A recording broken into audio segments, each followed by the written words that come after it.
कल स्टार्ट किए थे चैप्टर 3 और 4 कंज्यूमर इक्विलिब्रियम। सबसे पहले कंज्यूमर पढ़े थे। कंज्यूमर वो होता है जो कंज्यूम करता है गुड्स और सर्विस अपने सेटिस्फेक्शन के लिए। जैसे मान लो मेरे को कुछ परचेस करना था, मैं परचेस किया तो मेरे को सेटिस्फेक्शन मिला, तो उसको बोलेंगे कंज्यूमर। कंज्यूमर इक्विलिब्रियम मतलब एक ऐसा पोजीशन, एक हाईएस्ट पोजीशन या एक मैक्सिमम पोजीशन जिसमें कंज्यूमर बहुत खुश है, पूरा पैसा वसूल वाला परफॉर्मेंस हो रहा है। ना तो वो अपना कंजम्पशन को बढ़ाना चाहता है, ना तो वो अपना कंजम्पशन को कम करना चाहता है। मतलब अगर वो 500 रुपीज पे कर रहा है टिकट में, मूवी टिकट में, तो उसको परफॉर्मेंस वर्थ इट लग रहा है और उसको पिक्चर देखकर 5000 मजा आ रहा है। अब ये मजा कैसा था वो एल्फ्रेड मार्शल यूटिल्स में बोला था, कोई फॉर्मूला नहीं दिया, बस हम लोग ऐसे ही पढ़ना है इसको। तो 500 अगर पे कर रहे हैं तो हम लोग को 500 का मजा आना चाहिए, मतलब पूरा पैसा वसूल होना चाहिए। तो उसको हम लोग बोलते हैं कंज्यूमर इक्विलिब्रियम में, जितना पे कर रहा है उतना रिसीव हो रहा है उसको। उसके बाद पढ़े थे अगला यूटिलिटी। यूटिलिटी मतलब want satisfying power of a commodity. अगर मैं किसी चीज को परचेस कर रहा हूँ तो मेरे को कितना सेटिस्फेक्शन दे रहा है। मान लो मैं वाटर बॉटल परचेस किया, तो ये वाटर बॉटल मेरे को कितना सेटिस्फेक्शन दे रहा है, कितना मेरा यूजफुल हो रहा है, कितना हेल्प कर रहा है, तो उसको हम लोग बोलेंगे यूटिलिटी। किसी भी चीज को अगर हम लोग परचेस कर रहे हैं तो कितना हम लोग को बेनिफिट दे रहा है। यूटिलिटी के दो फीचर्स थे। पहला एथिकली न्यूट्रल, मतलब भले समाज के लिए खराब हो लेकिन जो उसको कंज्यूम कर रहा है उसको उसके अंदर यूटिलिटी दिख रहा है। और इट इज सब्जेक्टिव। सब्जेक्टिव मतलब चेंज होता रहता है। It differs from person to person, time to time and place to place. जैसे चिकन का प्लेट रखा है तो नॉन वेजिटेरियन के लिए उसमें यूटिलिटी है, वहीं पे वेजिटेरियन के लिए उसमें कोई भी यूटिलिटी नहीं है। दूसरा, it differs from time to time. जैसे अभी तुम लोग 11th क्लास में हो तो तुम लोग को 11th का मटेरियल यूजफुल रहेगा, परचेस करोगे। लेकिन आज से 5-6 साल कोई बाद तुम लोग को इसको परचेस करने बोलेगा तब नहीं परचेस करोगे, क्योंकि तब उसका यूटिलिटी नहीं रहेगा। अगला, it differs from place to place. जैसे इंडिया में विंटर सीजन में स्वेटर्स का डिमांड बढ़ जाता है और फ्लोरिडा में तब समर चलते रहता है तो वहां पे स्वेटर का डिमांड कम हो जाता है। तो डिफर करता है place to place, person to person and time to time. अगला पढ़े थे थ्योरीज ऑफ यूटिलिटी। यूटिलिटी को जानने के लिए दो थ्योरी दिया गया है। एक थ्योरी का नाम है ऑर्डिनल अप्रोच और दूसरे थ्योरी का नाम है कार्डिनल अप्रोच। सबसे पहले हम लोग पढ़े कार्डिनल अप्रोच। कार्डिनल अप्रोच जो दिया है उसका नाम है एल्फ्रेड मार्शल। ये लॉजिकल अप्रोच नहीं है। एल्फ्रेड मार्शल बोला था कि अगर हम लोग किसी भी चीज को कंज्यूम करते हैं तो उससे जो हम लोग को सेटिस्फेक्शन मिलेगा उसको हम लोग मेजर कर पाएंगे यूटिल्स में। तो ये एल्फ्रेड मार्शल बोला था और वो उसको समझाने के लिए एक थ्योरी बताया था, डीएमयू, डिमिनिशिंग मार्जिनल यूटिलिटी, जो आज हम लोग कवर करेंगे। फिर दूसरा ऑर्डिनल एनालिसिस जो हम लोग चैप्टर 4 में पढ़ेंगे। इसको देने वाले जो इसको ये थ्योरी जो दी है उनका नाम है Hicks and Allen. Hicks and Allen बोले थे कि अगर हम लोग किसी चीज को कंज्यूम करेंगे तो उससे कितना सेटिस्फेक्शन मिल रहा है वो तो हम लोग एक्यूरेटली काउंट नहीं कर पाएंगे, लेकिन हम लोग रैंक जरूर दे सकते हैं। कि अगर मैं पेप्सी, फ्रूटी और माजा कंज्यूम कर रहा हूं तो मैं रैंक दे सकता हूँ कि मेरे को माजा ज्यादा पसंद आया, उसके बाद पेप्सी पसंद आया, उसके बाद फ्रूटी पसंद आया, तो मैं एक रैंकिंग उनके ऊपर उनको दे सकता हूँ। और इसको पढ़ने के लिए हम लोग पढ़ेंगे आईसीए, इंडिफरेंस कर्व एनालिसिस। तो ये याद रखो, थ्योरीज ऑफ यूटिलिटी दो थ्योरी है, कार्डिनल अप्रोच या कार्डिनल एनालिसिस और ऑर्डिनल एनालिसिस। कार्डिनल एनालिसिस दिया एल्फ्रेड मार्शल, ऑर्डिनल एनालिसिस दिया Hicks and Allen. Alfred Marshall बोला था कि सेटिस्फेक्शन को मेजर कर सकते हैं यूटिल्स में, उसको समझाने के लिए वो एक थ्योरी दिया था, law of DMU, diminishing marginal utility. Ordinal approach जो दिया है उनका नाम है हिक्स एंड एलन। वो बोले थे कि हम लोग मेजर तो नहीं कर सकते यूटिल्स में, लेकिन रैंक जरूर दे सकते हैं कि कौन सा पहला प्रेफरेंस में पसंद आया, फिर उसके बाद कौन है, उसके बाद कौन है ये। और ये मोर लॉजिकल अप्रोच है। इसको समझने के लिए हम लोग इंडिफरेंस कर्व एनालिसिस पढ़ेंगे। फिर हम लोग कल थ्योरी नंबर 1 स्टार्ट किए थे, कार्डिनल अप्रोच। कार्डिनल अप्रोच में हम लोग सबसे पहले पढ़े थे law of diminishing marginal utility. इसके अंदर का पॉइंट याद होना चाहिए, as we consuming more and more units of a commodity, तो उससे जो एमयू मिल रहा है धीरे धीरे कम होता जाएगा। ये वाला पॉइंट याद रखना है। ये 1 मार्क का मीनिंग है। जैसे डिमांड का मीनिंग याद रखे ना, ये वाला भी याद कर लेना। As we go on consuming more and more units of a commodity, the marginal utility of each successive unit goes on diminishing. जैसे अगर मैं समोसा खाते जाऊंगा, मान लो मेरे को बहुत भूख लग रहा था, तो जो सबसे पहला समोसा खाऊंगा उसमें मेरे को सबसे ज्यादा सेटिस्फेक्शन मिलेगा क्योंकि मैं बहुत ज्यादा भूखा हूँ। लेकिन जब पहला समोसा मैं खा लिया, अब मैं दूसरा समोसा जब खाऊंगा तो उसमें उतना सेटिस्फेक्शन नहीं मिलेगा, मिलेगा लेकिन थोड़ा कम मिलेगा सेटिस्फेक्शन। सबसे पहला समोसा में सबसे ज्यादा सेटिस्फेक्शन मिलेगा। फिर उसके बाद अगला समोसा खाऊंगा तो फिर और कम सेटिस्फेक्शन मिलेगा। फिर अगला खाऊंगा तो जीरो हो जाएगा। जीरो मतलब पेट फुल हो चुका है, अब और समोसा नहीं खा सकता क्योंकि अब पेट फुल हो चुका है, जितना भी यूटिलिटी था वो सब मिल चुका है। और अगर खाऊंगा तो वॉमिटिंग हो जाएगा, माइनस में आ जाएगा, मतलब उल्टी करना चालू कर देंगे। तो ये होता है law of diminishing marginal utility. ये बोलता है कि जब पहला समोसा खाओगे तो सबसे ज्यादा सेटिस्फेक्शन मिलेगा, उसके बाद वाला खाओगे तो थोड़ा कम, थोड़ा कम, एक पॉइंट बाद तो जीरो हो जाएगा, और फिर अगर समोसा खाना कंटिन्यू रखे तो उल्टी हो जाएगा। तो ये था law of diminishing marginal utility. अब ये वाला पॉइंट पढ़ोगे तो समझ आएगा। देखो क्या लिखा है, as we go on consuming more and more units of a commodity, मतलब एक के बाद अगर एक समोसा खाते जाएंगे तो उससे जो एमयू मिलने वाला होगा ये बढ़ेगा या कम हो जाएगा? कम होते जाएगा। पहले समोसे में सबसे ज्यादा एमयू, फिर धीरे धीरे कम होता जाएगा क्योंकि हम लोग का सेटिस्फेक्शन बढ़ जाएगा। जैसे तुम लोग को बहुत प्यास लग रहा है, पहला पानी बॉटल पियोगे बहुत ज्यादा सुकून लगेगा, फिर कोई दूसरा पानी बॉटल देगा तो भले थोड़ा सा पियोगे लेकिन उतना सेटिस्फेक्शन नहीं मिलेगा जो पहले वाले में मिलेगा। तो जब ज्यादा भूख लगा रहता है या ज्यादा प्यास लगा रहता है तब ज्यादा लेवल का सेटिस्फेक्शन मिलता है। तो as we go on consuming more and more units of a commodity, the marginal utility, marginal मतलब एक्स्ट्रा या additional, marginal utility of each successive unit goes on diminishing, वो धीरे धीरे धीरे धीरे कम होता जाता है।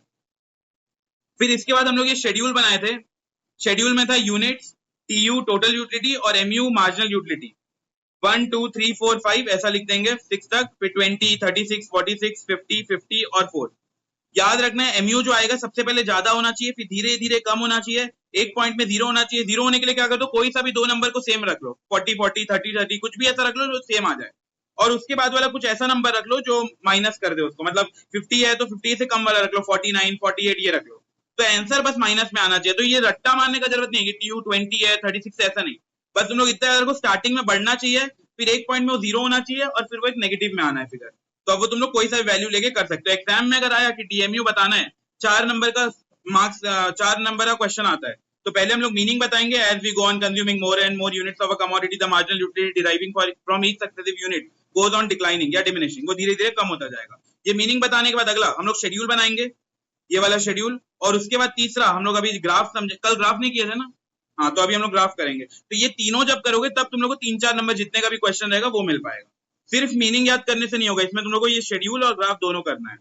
तो शेड्यूल में बताया तुम लोग अपने हिसाब से कोई सा भी फिगर रख सकते हो, बस स्टार्टिंग याद रखना ये बढ़ना है, फिर धीरे धीरे कम होते जाना है, एक पॉइंट में 0 होना है। 0 करने के लिए कोई सा भी दो फिगर सेम रख लेना, और उसके बाद वाला नेगेटिव आना है तो हम लोग को कम फिगर रखना पड़ेगा। तो जो जिस पॉइंट में 0 रहता है, पेट फुल हो जाता है, उस पॉइंट को बोलते हैं पॉइंट ऑफ सटाइटी, और दूसरा होता है पॉइंट ऑफ हाईएस्ट सेटिस्फेक्शन। यहाँ पे हम लोग को सबसे ज्यादा सेटिस्फेक्शन मिल चुका है, मतलब पेट फुल हो चुका है।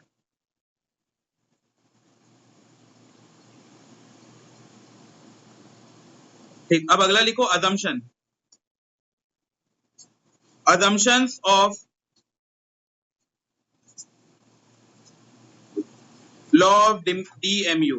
अब DMU लिखो, हम लोग क्लियर है, DMU मतलब डिमिनिशिंग मार्जिनल यूटिलिटी। जैसे डिमांड के हम लोग कुछ assumption पढ़े थे, इंसान को रैशनल होना है, सेटरस पेरेबस रहना है, वैसे ये वाला लॉ के लिए हम लोग कुछ assumption मानते हैं।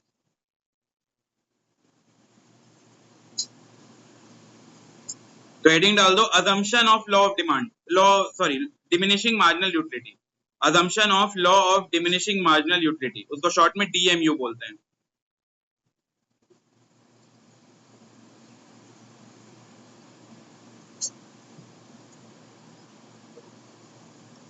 assumption of law of DMU, ठीक है। अभी देखो हम लोग DMU में क्या पढ़े, जो लॉ ऑफ DMU था, डिमिनिशिंग मार्जिनल यूटिलिटी, वो ये बोलता था कि जब पहला समोसा खाओगे तो सबसे ज्यादा सेटिस्फेक्शन मिलेगा, उसके बाद धीरे धीरे वो कम होता जाएगा, और एक पॉइंट ऐसा आएगा जब पेट भर जाएगा, मतलब वो 0 हो जाएगा, और फिर अगर कंज्यूम करना कंटिन्यू रखे तो वो नेगेटिव में भी आ जाएगा।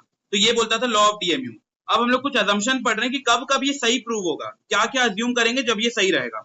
जैसे पहला समोसा खाए तो 10 सेटिस्फेक्शन मिला, दूसरा समोसा खाया तो 8 सेटिस्फेक्शन, फिर अगला समोसा में मान लो 5 सेटिस्फेक्शन, तो ये कब कब होगा वो हम लोग पढ़ रहे हैं। तो सबसे पहला लिखो रैशनल कंज्यूमर। अगर मान लो कोई पर्सन है जो जानवर जैसा खाता है, उसको पता है पहला समोसे में भी 10 सेटिस्फेक्शन मिलेगा, दूसरे में भी 10 मिलेगा, तीसरे में भी 10 मिलेगा, क्योंकि उसका पेट ही नहीं भरेगा। लेकिन अगर कोई नॉर्मल इंसान है तो पहले में उसको 10 सेटिस्फेक्शन, फिर दूसरे में थोड़ा कम ऐसा हो जाएगा। तो इंसान को जानवर नहीं होना, इंसान को रैशनल होना है, समझदार इंसान होना है, रैशनल कंज्यूमर। अगर वो समझदार नहीं रहेगा, बस खाते जाएगा तो उसका जो डिमिनिशिंग मार्जिनल यूटिलिटी है वो कम नहीं होगा। तो इंसान को समझदार होना है, रैशनल होना है, as a man of ordinary prudence. Second लिख लो, utility can be measured in utils. Alfred Marshall का ये मानना था कि हम लोग यूटिलिटी को मेजर कर पा रहे हैं, जबकि ऐसा पॉसिबल नहीं है। मैं पहला समोसा खाऊंगा, मेरे को कितना सेटिस्फेक्शन मिल रहा है मैं काउंट नहीं कर सकता, वो कोई स्केल थोड़ी ना है कि मैं मेजर कर सकता हूँ। मैं बस तुम लोग को बता रहा हूँ कि पहला समोसा खाया 10 मिलेगा सेटिस्फेक्शन, दूसरा खाया 6 मिलेगा। अब तुम लोग मेरे से इसके पीछे का लॉजिक अगर पूछे कि 10 के बाद 6 क्यों आ रहा है, तो कोई लॉजिक नहीं है, क्योंकि रियल लाइफ में एग्जिस्ट ही नहीं करता। मैं पता ही नहीं लगा सकता कि समोसा खा के कितना सेटिस्फेक्शन मिल रहा है। तो ऐसा अल्फ्रेड मार्शल का मानना था कि utility can be measured in utils, utility को हम लोग यूटिल्स में मेजर कर रहे हैं। अगला तीसरा पॉइंट समझो, तीसरा पॉइंट क्या है। मान लो पहला समोसा खाया वो नॉर्मल साइज का था, जैसा जितना बड़ा समोसा रहता है उतना बड़ा समोसा रहता है, क्या बोल रहा हूँ, जितना बड़ा समोसा होता है उतना बड़ा समोसा में खाया। तो पहला समोसे से 10 सेटिस्फेक्शन मिला, और दूसरा समोसा मान लो इतना छोटा सा समोसा है, क्या बताओ ये एक छोटा सा समोसा मेरा यूटिलिटी कम कर देगा क्या? नहीं, इसमें मेरे को सेटिस्फेक्शन उतना ही मिलेगा। तो याद रखना सारा समोसा एक साइज का होना चाहिए। अगर एक समोसा बहुत बड़ा सा और एक समोसा एकदम ऐसा सरसों के दाने जितना बड़ा समोसा है, तो उससे मेरा यूटिलिटी कम होगा ही नहीं, क्योंकि उससे मेरा वो भूख जो है वो जाएगा ही नहीं, खत्म ही नहीं होगा। तो हमेशा याद रखना सारा समोसा जो होना है वो एक साइज का होना है, एक स्टैंडर्ड साइज का होना है। एक समोसा नॉर्मल साइज का और एक एकदम छोटा समोसा रहेगा तो मेरा यूटिलिटी कम होगा ही नहीं, क्योंकि इससे मेरा पेट ही नहीं भरेगा सेकंड वाले समोसे से। तो अगला पॉइंट लिखो, third, all units all units all units of commodity all units of commodity are of standard size। मतलब जैसा एक साइज होना चाहिए वैसे ही रहना है, ना तो ज्यादा बड़ा होना चाहिए ना तो ज्यादा छोटा, बिकॉज साइज मैटर्स। ना तो ज्यादा बड़ा होना चाहिए समोसा, ना तो ज्यादा छोटा होना चाहिए। ज्यादा अगर बड़ा रहेगा समोसा तो भी प्रॉब्लम है, ज्यादा अगर छोटा रहेगा तो भी प्रॉब्लम है। हंस रहा है Devesh?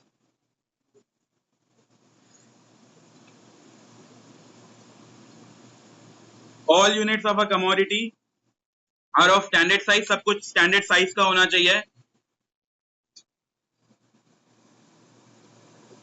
neither too big nor too small, ना तो ज्यादा बड़ा होना चाहिए ना तो ज्यादा छोटा होना चाहिए, नॉर्मल साइज का रहना है। 3 पॉइंट हो गया, पहला rational, second measured in util, तो third the units of a commodity are of standard size, neither too big not too small. अब अगला पॉइंट समझते हैं। मान लो मेरे को बहुत ज्यादा भूख लग रहा था, मैं मॉर्निंग में 7 PM 7 AM 7 AM को मैं एक समोसा खाया। मान लो 10 रुपए का समोसा लिया, वो एक स्टैंडर्ड साइज का समोसा था, बाबा होटल से परचेज किया और उसको खाया, इससे मेरे को 10 यूटिलिटी मिला। और मैं दूसरा जो समोसा खा रहा हूँ वो मैं मान लो दोपहर को 2 बजे दूसरा समोसा खा रहा हूँ, बताओ यूटिलिटी बढ़ेगा या सेम रहेगा? मैं पहला समोसा 7 बजे खाया सुबह मॉर्निंग में, उससे मेरे को 10 यूटिलिटी मिला। अब मैं दूसरा समोसा 2 बजे खा रहा हूँ, तो यूटिलिटी 10 रहेगा या कम हो जाएगा? 10 ही रहेगा, क्योंकि दोनों के बीच का गैप बहुत ज्यादा है, तो मेरे को वापस से भूख लग जाएगा और यूटिलिटी वापस 10 रहेगा। तो बताओ डीएमयू फॉलो हुआ क्या यहाँ पे? नहीं, डीएमयू बोलता है धीरे धीरे कम होना चाहिए। तो बताओ डीएमयू कब चलेगा? जब हम लोग एक साथ सारा समोसा खाएंगे या गैप ले लेके खाएंगे? एक साथ खाएंगे। अगर गैप ले लेके खाए तो अपना फिर से भूख बढ़ जाएगा और वो डीएमयू कभी कमी नहीं हो पाएगा। तो अगला पॉइंट लिखो, all unit should be consumed at same time. एक ही टाइम में खाना है। अगर मैं गैप ले लेकर खाया 5-5 6-6 घंटे का गैप, तो मेरा यूटिलिटी कम होगा ही नहीं कभी। बहुत लॉजिकल पॉइंट्स मैंने सब। All unit should be consumed at same time, bracket में कंटिन्यूअस, एक के बाद एक समोसा खाना है, तब फिर मेरा यूटिलिटी धीरे धीरे कम होगा। जैसे एक बॉटल पानी सुबह पिया और एक बॉटल रात में पानी पी रहा हूं, तो कोई यूटिलिटी कम नहीं होगा, वो उतना ही रहेगा यूटिलिटी। लेकिन अगर कंटिन्यूअस पानी बॉटल पीते जा रहा हूं तो फिर यूटिलिटी कम होगा।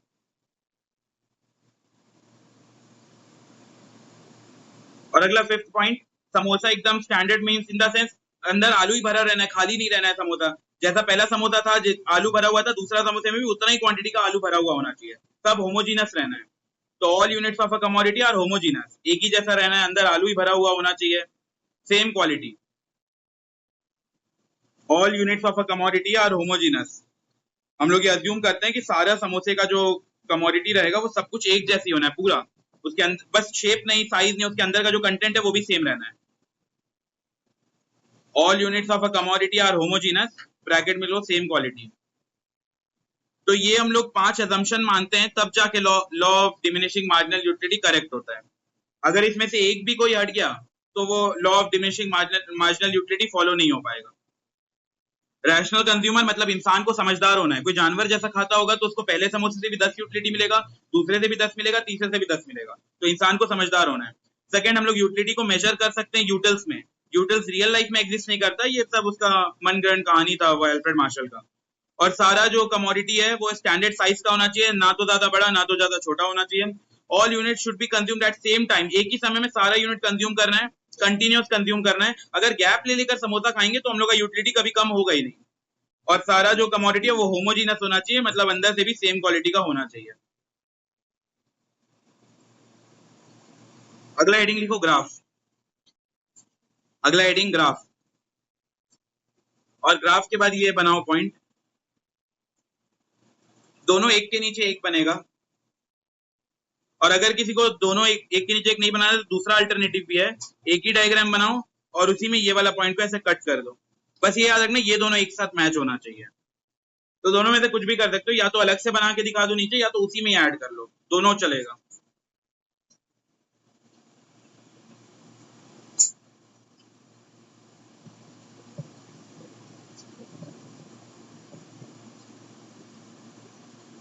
ये सेकंड वाला का पहले से लाइन मत बनाना, पहले क्या करो, ये वाला बनाओ पहला वाला, इसका एक लाइन बनाओ, इसका एक हाईएस्ट पॉइंट को करो और फिर डैश डैश डैश करके ये बीच वाला पॉइंट लाओ, फिर जहां भी होगा इसको ऐसे अटैच करके नया पॉइंट बनाना। पहले से लाइन खींच दोगे तो वो आगे पीछे हो सकता है, स्ट्रेट लाइन जो क्या है।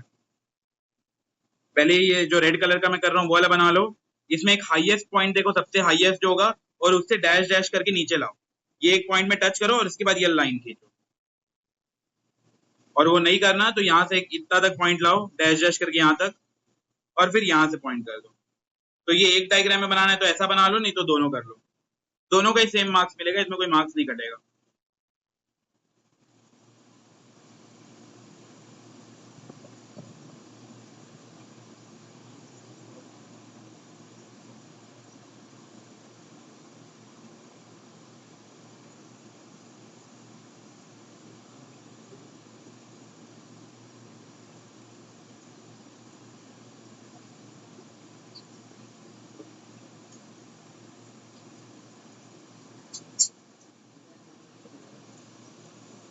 जल्दी बनाओ, फिर मैं एक्सप्लेन करता हूँ इसका लॉजिक।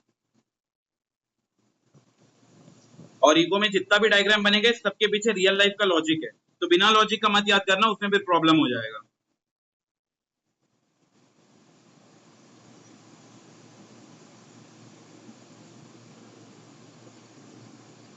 इसमें टीयू लिख दो, ये जो ऊपर वाला लाइन है ये ऐसा जो गया इसको टीयू बोलेंगे, और ये जैसे नीचे गया है उसको एमयू बोलेंगे।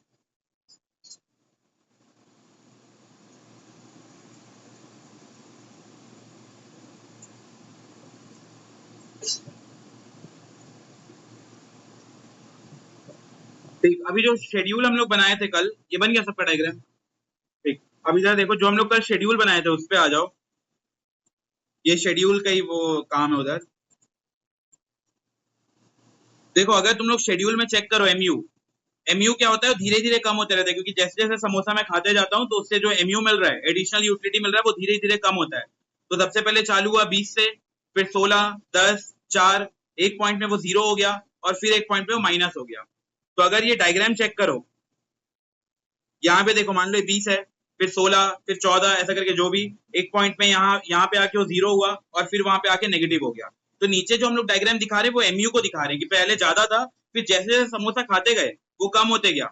और बताओ ये 0 कब हुआ होगा, क्यों हुआ होगा 0? क्योंकि पेट भर गया होगा, पेट फुल हो गया होगा। जब पेट फुल हो गया होगा तो ये 0 हुआ होगा। और नेगेटिव कब हुआ होगा? हाँ, जब हम लोग पेट भर के उसके बाद भी कंज्यूम कर रहे हैं तो वोमिटिंग हो गया। तो ये वाला पॉइंट है। तो नीचे वाला जो डायग्राम है ना, ये एमयू को हम लोग बता रहे हैं कि एमयू जो सबसे पहला समोसा खाऊंगा सबसे ज्यादा सेटिस्फेक्शन, मतलब 20 सेटिस्फेक्शन मिलेगा, यूटिल 20 यूटिल मिलेगा, फिर 16 यूटिल, फिर 10 यूटिल, ऐसे करके एक पॉइंट बाद पेट भर जाएगा तो 0 यूटिल मिलेगा। और अगर फिर भी कंटिन्यू किया कंज्यूम करना तो फिर नेगेटिव हो जाएगा यूटिल्स। तो ये नीचे वाला डायग्राम है। और इसके बाद टीयू को चेक करो, देखो यहाँ पे टीयू क्या है, 20, 36, 46, 50, फिर एक पॉइंट में आके दोनों 50 है। 50 मतलब एक जगह रुक गया, ये हाईएस्ट पॉइंट है, जहां पे रुक जाता है उस पॉइंट को हम लोग हाईएस्ट बोलते हैं। तो 50 रुक गया और फिर कम होना चालू हो गया। तो ये यहाँ पे डायग्राम भी चेक करो, यहाँ पे धीरे धीरे ये बड़ा पॉइंट एक पॉइंट में 50 हो गया, 50 दो बार हुआ मतलब वहां पे रुक गया, और ये हाईएस्ट पॉइंट है, मतलब यहाँ पे पेट फुल हो गया। पेट फुल होता है तो एमयू कैसा रहता है, जब पेट फुल रहता है तो एमयू कैसा रहता है, 0। और यहाँ पे भी चेक करो नीचे वाले डायग्राम में करेक्ट 0 हो रहा होगा। इसके बाद अगर मैं और कंज्यूम किया तो एमयू क्या हो जाएगा, नेगेटिव। तो अगर मैं और कंज्यूम किया तो मेरा एमयू जो है वो नेगेटिव हो जाएगा, उल्टी हो जाएगा। तो पूरा लॉजिक है ये डायग्राम के पीछे। ऊपर वाले पॉइंट में तुम लोग टीयू को देखो, टीयू धीरे धीरे बढ़ रहा था, धीरे धीरे बढ़ते बढ़ते एक पॉइंट में 50 हुआ, मतलब पेट फुल हो गया। जब पेट फुल होता है तो कोई एडिशनल यूटिलिटी नहीं मिलता, तो नीचे चेक करोगे तो एमयू 0 रहता है। और अगर इसके बाद भी मैं कंज्यूम करना चालू कर रहा हूँ, मतलब जब पेट भर चुका उसके बाद भी कंज्यूम कर रहा हूँ, तो फिर मेरा एमयू नेगेटिव हो जाएगा, उल्टी हो जाएगा। तो ये पूरा डायग्राम है इसके पीछे। तो एग्जाम में आए तो ग्राफ बहुत सिंपल है। सबसे पहले ऊपर एक डायग्राम बनाओगे, ये 0, ये y, ये x, फिर इसके नीचे एक और डायग्राम y x और ये 0 ओरिजिन। ठीक है, यहां तक होने के बाद अगला क्या करेंगे, यहां से पॉइंट लेंगे नीचे से और धीरे धीरे इसको ऊपर ले जाएंगे। एक पॉइंट में लाके बस रोक दोगे ये वाले पॉइंट, और ये वाले पॉइंट से नीचे डैश, स्ट्रेट लाइन बना के जहां भी ये टच हो रहा होगा वहां से दूसरा पॉइंट लगाओगे, ऐसा। बस इतना डायग्राम बन गया। ऊपर वाले को टीयू बोलेंगे। टीयू धीरे धीरे धीरे धीरे बढ़ता है, एक पॉइंट में हाईएस्ट हो जाता है। हाईएस्ट पॉइंट को क्या बोलते हैं? Point of satisfaction. Point of satisfaction बोलते हैं। आगे एक और पॉइंट पढ़ेंगे, उसको पॉइंट ऑफ सैचुरेशन भी बोलते हैं। तो ये टीयू हो गया, और नीचे वाला जो डायग्राम है वो एमयू हो गया। एमयू पहले पॉजिटिव रहता है, फिर एक पॉइंट बाद वो 0 हो जाता है जब पेट भर जाता है तो, और एक पॉइंट में नेगेटिव हो जाता है जब उल्टी होना चालू हो जाता है। तो देखो इतना पूरा लॉजिक है डायग्राम के पीछे, तो ऐसे याद रखना है। एग्जाम में क्वेश्चन क्या आएगा? क्वेश्चन ये आएगा जब टीयू हाईएस्ट होता है तो एमयू क्या रहता है? तो बताओ क्या रहता है एमयू? टीयू जब हाईएस्ट रहता है तो एमयू क्या रहता है? 0। और ऐसा लिखा अगर है एमयू नेगेटिव है तो टीयू कैसा रहेगा? नहीं, टीयू देखो नेगेटिव है ही नहीं, टीयू तो ऊपर है। ऐसा क्वेश्चन रहता है, एमयू जब नेगेटिव है तो टीयू कैसा रहेगा? तो ये बताओ, इंक्लाइनिंग या डिमिनिशिंग? इंक्रीज हो रहा है या डिमिनिश हो रहा है? डिमिनिश हो रहा है। देखो यहाँ टीयू गिर रहा है नीचे, तो ऐसा भी रिलेशन हम लोग लिखेंगे, रिलेशनशिप पढ़ेंगे टीयू और एमयू के बीच में। ईगो में तुम लोग बहुत सारा रिलेशनशिप पढ़ोगे, वो रियल लाइफ वाला रिलेशनशिप नहीं होगा, दो चीज के बीच का रिलेशन पढ़ेंगे, जैसे टीयू और एमयू, टीपी एमपी, ये वाला। तो अगला हेडिंग डालो, relation between, heading relationship between. ये जो मैं लिखवा रहा हूँ ये सारा एमसीक्यू का क्वेश्चन है, अभी जो हम लोग लिखना चालू करेंगे। हेडिंग डालो, relationship between TU and MU. TU और एमयू के बीच का रिलेशनशिप पढ़ेंगे।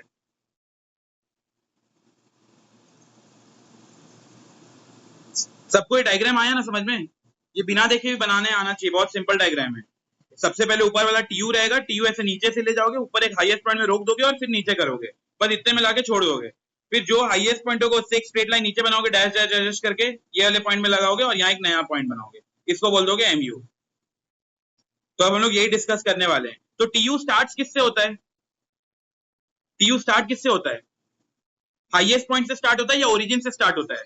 ओरिजिन से। तो पहला पॉइंट लिखो, टीयू स्टार्ट फ्रॉम ओरिजिन। हम लोग को डायग्राम ही पढ़ रहे हैं, तो डायग्राम को जो लिखा, जो बना हुआ है उसी को लिख रहे हैं। देखो, टीयू स्टार्ट फ्रॉम ओरिजिन, जहां मैं स्लैश डाला हूं ना वहां उसका मतलब देन है, तो एग्जाम में उसको देन लिख के आना है, या कॉमा करके भी लिख सकते हो। TU start from origin then rises at diminishing rate. TU start from origin then rises at diminishing rate, then reaches highest, सबसे हाईएस्ट पॉइंट में जाएगा, मतलब 50 में जाएगा, वहां रुक जाएगा, एंड देन स्टार्ट फॉलिंग, फिर धीरे धीरे वो कम होता जाएगा। टीयू स्टार्ट फ्रॉम ओरिजिन, सबसे पहले ओरिजिन से चालू होगा, डिमिनिशिंग रेट से वो राइज करेगा, बढ़ेगा, एक हाईएस्ट पॉइंट पे जाके रुक जाएगा, क्योंकि पेट फुल हो चुका है तो रुक जाएगा वहां पे, और फिर उसके बाद फॉल होना चालू होगा। TU start from origin, reaches at diminishing rate, rises at diminishing rate, then reaches highest and then starts falling. तो टीयू जो है ओरिजिन से स्टार्ट होगा, फिर बढ़ेगा धीरे धीरे, हाईएस्ट पॉइंट पे आके रुक जाएगा और फिर फॉल होगा। वो पहला वाला डायग्राम लिखा हुआ है। अब एमयू लिखो, बताओ एमयू ओरिजिन से चालू होता है क्या? फिर किससे चालू होता है, हाईएस्ट पॉइंट से या लोएस्ट पॉइंट से? हाईएस्ट पॉइंट से। तो अब एमयू के बारे में पढ़ेंगे। लिखो, MU start from highest point. तो अगर तुम लोग को डायग्राम आता है ना एग्जाम में, अगर रिलेशन पूछा तुम लोग तुरंत रिलेशन बता पाओगे, बस डायग्राम बनाए और फिर रिलेशनशिप अपने से एक्सप्लेन कर दिए। MU start from highest point, MU highest से चालू होता है, 20 से चालू होगा, कीप्स ऑन फॉलिंग, धीरे धीरे वो कम होते जाता है। और क्यों होता है? Due to DMU. समोसा जैसे जैसे खाते रहेंगे वो धीरे धीरे उससे मिलने वाला एमयू जो है वो कम होता जाएगा।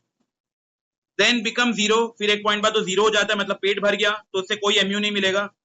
And thereafter becomes negative, उसके बाद और खाए तो वॉमिटिंग चालू हो जाएगा। MU start from highest point, सबसे हाईएस्ट पॉइंट से चालू होता है, धीरे धीरे वो कम होते रहता है because of DMU, diminishing marginal utility. एक पॉइंट आता है जब पेट भर जाता है तो उससे कोई भी एमयू नहीं मिलता, एमयू 0 हो जाता है, and thereafter it becomes negative, फिर धीरे धीरे वो नेगेटिव हो जाता है।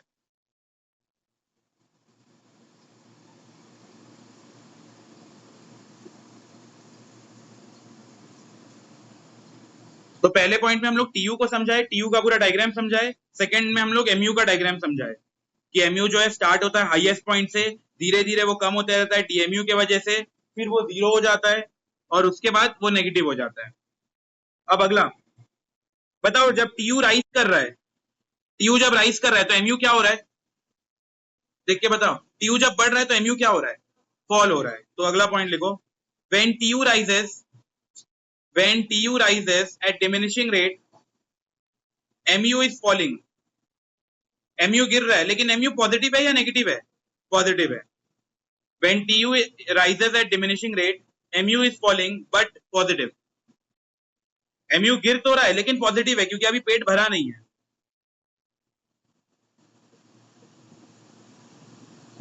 when TU rises at diminishing rate, when TU rises at diminishing rate, MU is falling but positive, but positive मतलब MU गिर तो रहा है लेकिन अभी पेट भरा नहीं है करके MU पॉजिटिव ही है। बताओ TU हाईएस्ट रहता है तो MU क्या रहता है, TU जब एकदम हाईएस्ट में तो MU क्या रहेगा, 0। तो अगला लिखो, when TU is highest,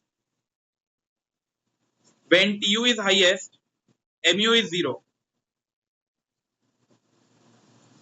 और जब TU गिर रहा है तो MU क्या हो जाएगा, negative. when TU is highest, MU is 0। फिर अगला point, fifth point, when TU is falling, जब टोटल यूटिलिटी गिरना चालू हो गया इसका मतलब MU नेगेटिव हो गया है, पेट भर चुका है उसके बाद भी कंज्यूम कर रहे हैं।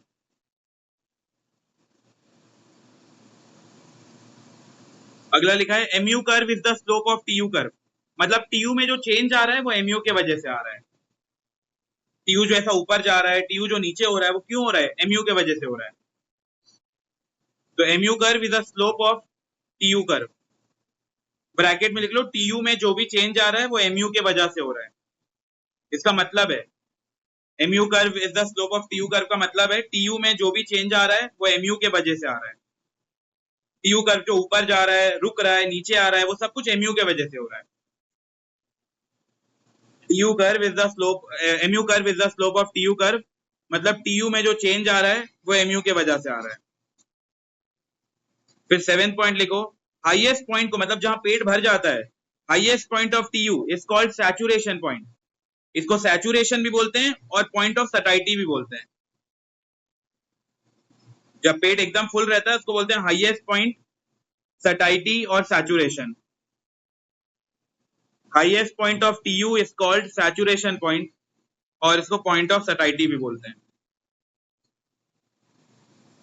और डिसयूटिलिटी का मतलब जब MU नेगेटिव हो जाता है, जब हम लोग को वॉमिटिंग होना चालू हो जाता है तो वो यूटिलिटी नहीं है, फिर वो खराब है, डिसयूटिलिटी। फिर उससे हम लोग कोई फायदा नहीं हो रहा है, इससे नुकसान हो रहा है। यूटिलिटी मतलब फायदा, डिसयूटिलिटी मतलब नुकसान। तो जब MU नेगेटिव है, उल्टी हो रहा है, तो डिसयूटिलिटी होगा, नुकसान होगा।